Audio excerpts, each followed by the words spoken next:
Abundance. I have read the book. Anyone read the Abundance book in this room? Yeah. I like I looked at it.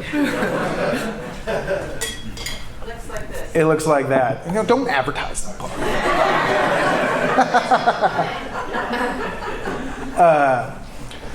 I wrote a review of it, actually. People can go read it on the Baffler magazine. How should I put this? So the strategies in my book, which I think the first chapter, Marketcraft, actually has a lot of overlap with the imaginary of the Abundance book, right? It's saying we can transform our tools, our market tools, to achieve the things that we need. That's what Marketcraft says, that markets are a tool that people use, societies of people can use to achieve the things that they want. The market does not pre-exist us. The market is not an elder god that we have to worship or something. The market is not our human nature, absolutely.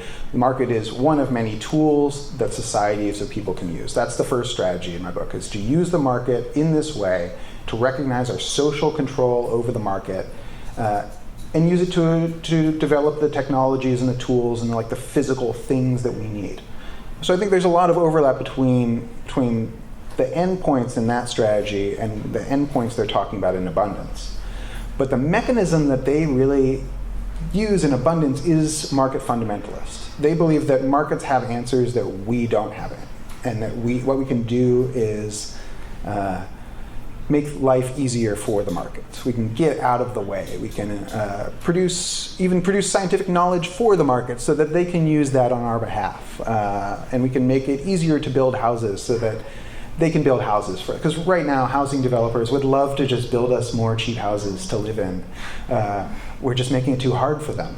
And if we got out of their way, then they could provide the things that we want. And I don't believe that's true. I believe that markets are, again, a tool that we can use to achieve what we want, but that left to their own devices, market players will not do that. They will not make life easier for us or make a better planet. And in fact, the ways that they invest, the ways that they exercise their social planning prerogative is going to make life worse for us. And so that's what I see as like the abundance philosophy, is like build, don't think. And my answer is like, well, we need to build. That is true. But I think we need to think. I think we need to like think a lot about what's going on. And the idea that we should spend fewer of our social resources doing like environmental investigations about the kind of construction we're doing seems totally ridiculous to me, given our situation, right? Isn't our problem that we've done too little environmental planning? And if our planning systems, and if these environmental checks, and we need to also think about how the changing environment is going to affect the things we build, not just the way that the things we build are going to affect the environment.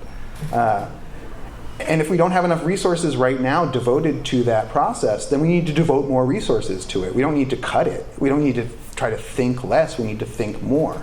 And that's a place where I really, I think, separate from the abundance crowd. Not to mention the idea that we need all these other strategies. They're really focused on their one strategy. And it's ultimately, I think, a political effort to try to box out a lot of economic progressives who made a lot of inroads into the leadership of the Democratic Party during the early years of the Joe Biden administration. I think there are a lot of like free market fundamentalist organizations who got really freaked out at the changing conventional wisdom within the Democratic Party and put a bunch of money behind this ideas and like did some really good marketing for this idea that we need to deregulate.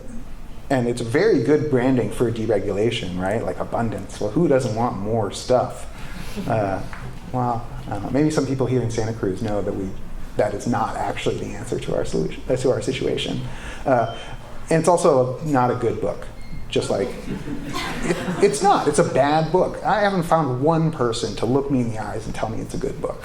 So maybe one of those people's in the audience, but I doubt it.